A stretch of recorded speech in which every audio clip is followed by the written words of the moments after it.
let me address Bonnie's, and I'm not going to remember all the questions you posed, but I'm glad that they're here. Yeah, there were comments. We're working on the dollar amount that's going to be requested, so, there was a lot of discussion as to do we just ask for all of it? We know Port of Long Beach is also asking for it as well.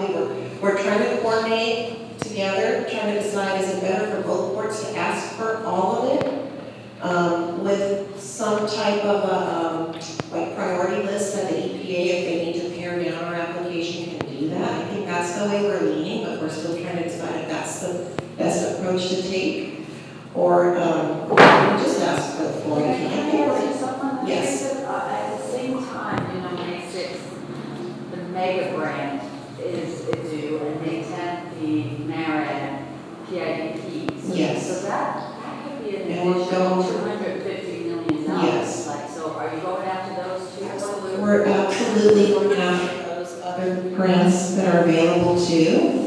Let me mention something on like mega. A lot of the air quality equipment is not penciling out in terms of being cost effective for that particular, for mega, let's say. So we're working on those right now. We have applications. They're working through the details to make sure that they are competitive and that they, are good projects for those. But we're working on all those, and it's a group from environmental, it's outside consultant support, it's engineering and management support are all involved in that.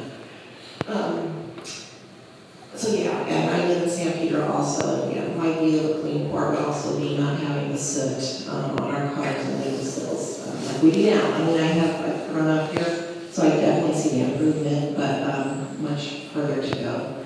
And the question, and we can come back to, there's open questions. I want to address. What's the $25 to $50 million? And that's, I'll get to that, I'm going to cover that. And the question about shore power, so you mentioned China shipping. Shore power was first demonstrated at the China shipping terminal here at the Port of Los Angeles. And back then there was a commitment through the China shipping settlement to demonstrate that. So it was really developed here. Standardization of the plugs was, Port of LA was involved in that, globally working on common shore power connections, and so a lot of it was developed here at Port of Los Angeles, and all of our berths at our container terminals have shore power. So most of our, all of those are shore power. You see row, that's the roll-on, roll-off ships that transport vehicles, cars. That requirement from the state for those vessels to plug in is just coming online now. So now those vessels are required to plug in, and so that's why, and it's a $20 million, ask. So that's why we're putting in the grant, hoping we get that there. Those vessels don't call very often, so something like that, really, when they look at the cost effectiveness, isn't cost effective. But if we can get it through this grant, that would be an amazing win.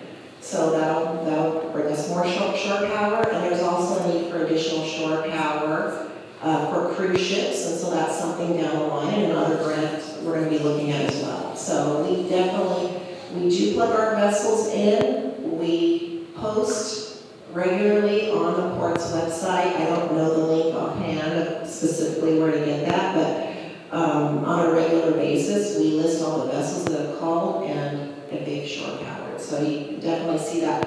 The Port of Los Angeles and Port of LA are competitors, but since the early 2000s, the environmental groups work together. So when we are looking at technology, developing something, we work together with the Port of Long Beach staff because we definitely recognize, the air is not going to stop at the border, and we also recognize that technology development really takes a whole team. You mentioned a team approach. We're doing that. So, are there other questions? Yeah, on the utility. On the utility. I think you made a great point. I know that our staff levels work very closely together, but I think you make a really good point about additional need for the higher level involvement to help push things along, because we have tried to work, in staff level working with DWP.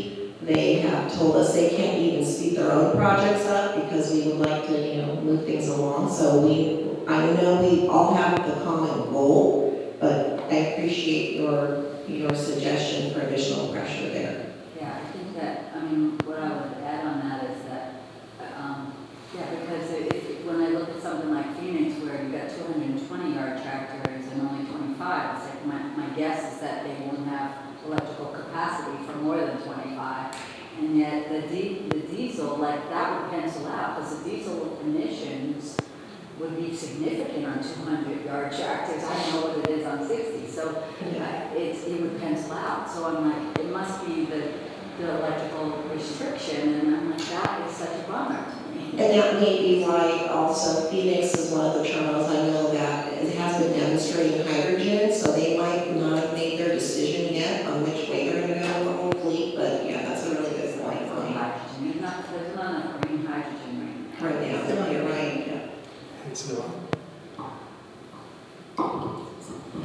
Thank you, Bonnie, and just think that, for the specific community engagement portion, it is, the conversation has been around 10% of the overall grant application, or the grant award. So what's actually awarded. So it looks like at this point, the ask is going to be close to $500 million. And so the allocation is about 10%, 5 to 10% of that for community engagement. And that itself is an overall umbrella, right? So if we just kind of look at 50 million as hypothetical starting place, the majority of that money is for direct grants to the communities around workforce development, right? So as electrification is, moving in, but at this point we need to kind of assess, one, the need, but two, who's already doing what, right? There's already really major efforts at workforce development, training, the port itself, other entities within the community, right? So not reinventing the wheel, but plugging in and resourcing, right? So then maybe that's scholarships, maybe that's, trying to ensure placement and retention, right? So the majority of it is around direct benefit grants and continued community engagement like this. So the EPA is mandating that there be substantial and demonstrated community engagement all throughout. So pre-application, so before the Port of Los Angeles even applies for these funds, this is why we're here, and this is why they asked Harbor Community Benefit Foundation to, hey, can you work together to connect and get feedback. And so this is part of the pre-application.